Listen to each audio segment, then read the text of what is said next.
ধারাও নিশ্চল হয়ে দাঁড়িয়ে রইল, একটুও না নড়ে। তার মনে হচ্ছিল যেন বাতাসও থেমে গেছে, কিংবা সময় থেমে আছে ঠিক এই মুহূর্তের জন্য।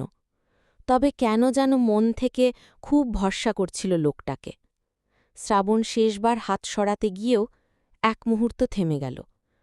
চোখ পড়ল মেয়েটার ঘাড়ে, সেই নরম লাইনটায়, যেটার কোনো নাম হয় না, শুধু অনুভব করা যায়। সঙ্গে সঙ্গেই নিজের প্রতি বিরক্তিতে দাঁত চেপে হাত সরিয়ে নিল সে। চেনটা লাগিয়ে নরম গলায় বলল, হয়ে গেছে। ধারা ধীরে পিছনে ফিরল, নিচু স্বরে বলল, ধন্যবাদ। শ্রাবণ তাকালো এক পলক। ফর্সা গলায় চিকন সোনার চেনটা কি সুন্দর চিকচিক করছে। এবার পরিপূর্ণ হচ্ছে মেয়েটাকে। শ্রাবণ চোখ সরিয়ে নিল, যেন সামান্য দেরি করলেই ধরা পড়ে যাবে তার মনের ভাব।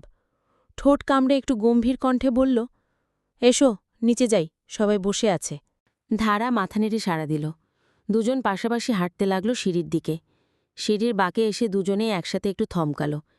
নিচ থেকে ভেসে এলো সালমা বেগমের হাসির শব্দ আর রান্নাঘরের ভাজা ভাজা গন্ধ। শ্রাবণ নিশ্চিত দুজনকে একসাথে নামতে দেখে সালমা বেগম একটু হলেও পচাবে শ্রাবণকে। কিভাবে যেন ওর মনের কথাটা ধরে ফেলে ধারা। নিচে তাকিয়ে বলল, আপনি আগে যান, আমি একটু পরে আসছি। শ্রাবণ একবার তার দিকে তাকিয়ে মাথা নাড়িয়ে নেমে গেল নিচে। স্বস্তি পেল ধারা। দাঁড়িয়ে রইল কিছুক্ষণ, গলায় হাত বুলিয়ে অনুভব করল সেই চেনটা, যেটা একসময় হারিয়ে গিয়েছিল, আবার কেউ খুঁজে এনে দিয়েছে। শুধু চেন নয়, ধীরে ধীরে হারিয়ে যাওয়া অনুভবগুলো কেউ যেন খুঁজে আনছে আবার, নিঃশব্দে, ধীরে ধীরে। শ্রাবণ গিয়ে সোফায় ধপ করে বসতেই পা চালাল ধারা। তারা যে একসাথে আসেনি সেটা বোঝানোর ক্ষুদ্র প্রয়াস। সালমা বেগম গ্রামের মেয়ে ছিলেন। পড়াশোনা করতে ঢাকায় এসে দেখা হয়েছিল সামিউল শেখের সাথে। বিয়েটা প্রেমের না হলেও সামিউল শেখ মনে মনে সালমা বেগমকে পছন্দ করে একদম বিয়ের প্রস্তাবই পাঠিয়ে দিয়েছিলেন। পরে অনেক ঝুটঝামেলা পেরিয়ে তাদের সংসার শুরু হয়েছিল। নতুন করে আলাদা এক জীবন শুরু করতে অনেক কষ্ট হয়েছিল সালমা বেগমের। কিন্তু দিন শেষে যখন স্বামী নামক মানুষটার দিকে চোখ তুলে এক পলক তাকাত, তখনই সব দুঃখ কষ্ট ধুয়ে মুছে সাফ হয়ে যেত। এই মুহূর্তে সালমা বেগমের কাছে নিজের ছেলে আর বৌমাকে তাদেরই প্রতিচ্ছবি মনে হচ্ছে। তিনি রান্নাঘর থেকে গম্ভীর হয়ে ম্যাগাজিন পড়তে থাকা শ্রাবণ আর অপলক দৃষ্টিতে সরল চিত্তে তাকিয়ে থাকা ধারাকে দেখে দীর্ঘশ্বাস ফেললেন। আর যাই হোক না কেন, একটা মেয়ের দৃষ্টি বোঝেন তিনি। ধারা হয়তো শ্রাবণকে ভয় পায়, তবে সম্মানও করে। হয়তো শ্রাবণ একটু নরম হলেই ধারা নিজেকে আর গুটিয়ে রাখবে না, সম্ভব হবে না। একটা মেয়ের তো আশ্রয় প্রয়োজন। বাবা মাকে একদম হারালে একটা মেয়ের শেষ আশ্রয় তার স্বামীই হয়, এরপরই হয় সন্তান। আর শ্রাবণের সাথে যে একটা মিষ্টি সংসারে আবদ্ধ হওয়া সম্ভব, ধারাকে দেখেই বুঝেছেন সালমা। না জানি তার ছেলেটার মন কবে একটু গলবে। শামিউল শেখ ম্যাগাজিন টেবিলে রেখে চোখের চশমা ঠেলে একটু হাঁক ছুড়লেন, কই গো গিন্নি, তোমার হাতের স্পেশাল নুডলসটা আনো তাড়াতাড়ি, বৌমা তো এসে গেছে। বাবার কথা শুনে ভ্রু কুঁচকে তাকাল শ্রাবণ। বৌমা এসেছে মানে? কেন শুধু ও এসেছে, সে আসেনি? মুখে বিরক্তির রেখা টেনে শ্রাবণ দাঁত কিরমির করে বলল, বাবা, আমিও এসেছি। শামিউল শেখ 2 সেকেন্ড চোখের পাতা পিটপিট করলেন। কপালে ভাঁজ ফেলে বুঝতে চাইলেন নিজের একমাত্র গুণধর ছেলের অভিব্যক্তি। ছেলেটা কি ঈর্ষা করছে? এরপর আরেকটু জোরে বললেন, ও হ্যাঁ হ্যাঁ, তোমার সোনায় বাঁধানো যক্ষের ধন ছেলেও এসেছে গিন্নি। আমি তো ধন্য হয়ে গেলাম তোমার একমাত্র আদুরে ছেলেকে এখানে দেখে। তাড়াতাড়ি নিয়ে এসো। সালমা বেগম হেসে বাটি গোছাতে গোছাতে বললেন, আসছি আসছি। এদিকে শ্রাবণ রাগে ফুঁসতে থাকল। খুবই বাজে একটা পরিস্থিতির মধ্য দিয়ে যেতে হচ্ছে তাকে। বাড়ির সবাই কোনো কারণ ছাড়া পিচ্চি মেয়েটাকে নিয়ে লাফালাফি করছে, আর তাকে দেখিয়ে দেখিয়ে বেশি আদর্শহাক করছে। এসবের মানেটা কি?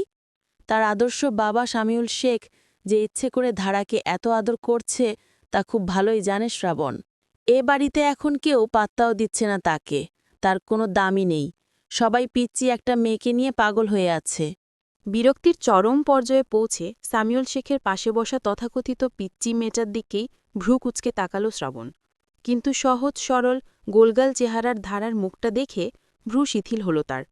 মেয়েটা একদম অসহায় মুখ করে মাথা নিচু করে রেখেছে, হাতের আঙুলগুলো কোচলে শক্ত থাকার চেষ্টা করছে। আশ্চর্য, এত কিসের সংকোচর? একটু আগেই তো শ্রাবণার সাথে কত উৎফুল্লতার সাথে কথা বলল, তবে কি ভুল করে অমনভাবে কথা বলেছে? শ্রাবণের এক মুহূর্তের জন্য ধারাকে দেখে মায়া লাগল। কতই বা বয়স হবে মেয়েটার, ১৬ কি ১৭? এমনই হবে। এই বয়সে এসেও এতটা সংকোচ, দ্বিধা, ভয়, অসহায়ত্ব কেন? ছোট থেকে চাচির অত্যাচার সহ্য করেই বোধহয় নিজের দৃঢ় চিত্ত বাজেভাবে হারিয়ে ফেলেছে মেয়েটা। কিন্তু তারই বা কী করার? এখন দীর্ঘশ্বাস ফেলা ছাড়া শ্রাবণ মেয়েটার জন্য কিছু করতে পারবে না। স্ত্রী হিসেবে তো মানতেই পারবে না, তবে দায়িত্বগুলো মানার চেষ্টা করবে। সালমা বেগম খানিক সময় পরই রান্নাঘর থেকে ট্রে হাতে বেরিয়ে এলেন। ট্রের ওপর কয়েকটা সাদা সিরামিক বাটি, তার মধ্যে ধোঁয়া ওঠা নুডলস, সাথে দুটো ছোট পাত্রে সস আর কাঁচা মরিচ ভিনেগারে ভেজানো।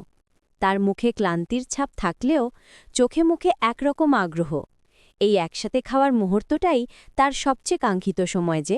টেবিলের এক প্রান্তে ট্রেটা নামিয়ে রেখে বড় শ্বাস নিলেন সালমা বেগম, বললেন, এই নুডলস কিন্তু আজকে একটু স্পেশাল। ধারা খাবে বলেই বানালাম। ভেজিটেবল কেটে কেটে হাত ব্যথা হয়ে গেল, তবে ওর মুখে হাসি দেখলেই ঠিক হয়ে যাবে। এই কথা বলেই একবার চোরা চোখে ছেলের মুখের দিকে তাকালেন তিনি। শ্রাবণের চোয়াল শক্ত হয়ে গেছে, ঠোঁট চেপে বসে আছে সে। স্পষ্ট বোঝা যাচ্ছে মনে মনে গজগজ করছে। সালমা বেগমও ঠোঁট টিপে হাসলেন। আশ্চর্য, তার ছেলেটা কবে থেকে এমন হিংসুটে হয়ে গেল? এদিকে ধারা একটু চমকে উঠল, তার মুখে লজ্জা আর বিস্ময়ের মিশ্র প্রতিচ্ছবি। সে ভদ্রভাবে বলল, মা, আমি বেশি খাও না, অল্প একটু খাই। সালমা বেগম চোখ পাকিয়ে হেসে বললেন, একটু না, ঠিকঠাক করে খাবি। খেয়ে না ফেললে কিন্তু আমি রাগ করব। আর খেয়ে বলো কেমন হয়েছে। তারপর ধারার সামনে এক বাটি এগিয়ে দিলেন।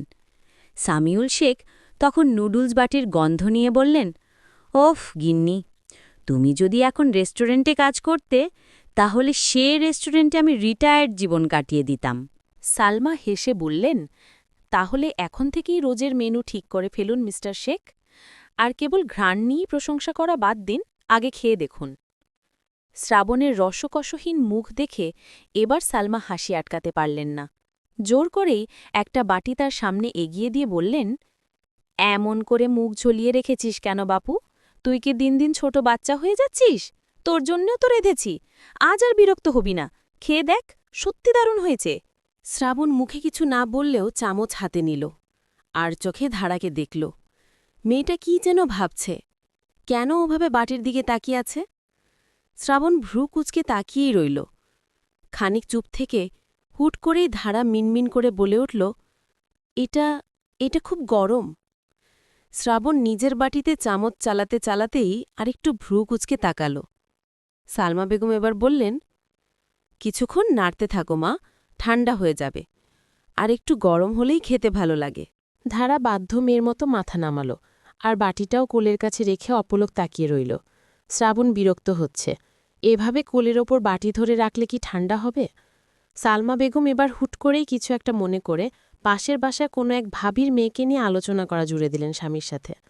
বেচারা সামিউল শেখও কোনো উপায় না পেয়ে স্ত্রীর পাড়ার কাহিনী শুনতে থাকলেন। অনেকক্ষণ নিজের বাটিতে চামচ চালিয়ে ফু দিয়ে সহনীয় পর্যায়ে নুডলসটাকে আনল শ্রাবণ। এরপর তীক্ষ্ণ দৃষ্টিতে তাকালো বাবা মায়ের দিকে। আপাতত সালমা বেগম বকবক করতেই ব্যস্ত, আর সামিউল শেখও ইচ্ছের বিরুদ্ধে গিয়ে স্ত্রীর দিকেই তাকিয়ে মেকি হেসে কথা শুনছেন। সুযোগ পেল শ্রাবণ, আর চোখে ধারাকে এক পলক দেখে নিয়ে ফট করে ওর কোলের বাটিটা নিজে নিয়ে নিজের হাতের বাটিটা ধারার কোলে একই জায়গায় দিয়ে দিল। বিষয়টা এত দ্রুত হল যে কেউই টের পেল না। কিন্তু আকস্মিক ঘটনায় ধারা হতবিহ্বল হয়ে নির্বাক ভঙ্গিতে চেয়ে থাকল শ্রাবণের দিকে, কারণ সেকেন্ডের মধ্যে মেয়েটার হাতে থাকা বাটিটা ছিনিয়ে নিয়ে নিজের বাটি ধরিয়ে দিয়েছে শ্রাবণ শেখ। শ্রাবণ এবার ধারার বাটিটা আবারও নিজের বাটির মতো করে চামচ দিয়ে নেড়ে ভট করে খেতে শুরু করল। এক চামচ খেয়েই ধারার দিকে তাকিয়ে ভ্রু কুচকাল। ধারার দৃষ্টি দেখেই বুঝল মেয়েটা অবাক হয়েছে। তবে অবাক হবার মতো কারণ খুঁজে পেল না শ্রাবণ। ধারা গরম নুডলস খেতে পারছে না বলেই তো সে নিজেরটার সাথে এক্সচেঞ্জ করল। এতে অবাক হয়ে হা হয়ে থাকার মানে কি? শ্রাবণ আবারও আলোচনায় ব্যস্ত নিজের বাবা মার দিকে তাকিয়ে কণ্ঠ খাদে নামিয়ে ধারাকে বলল, হাঁ করে তাকিয়ে আছো কেন? আমাকে দেখে কি নায়ক মনে হচ্ছে?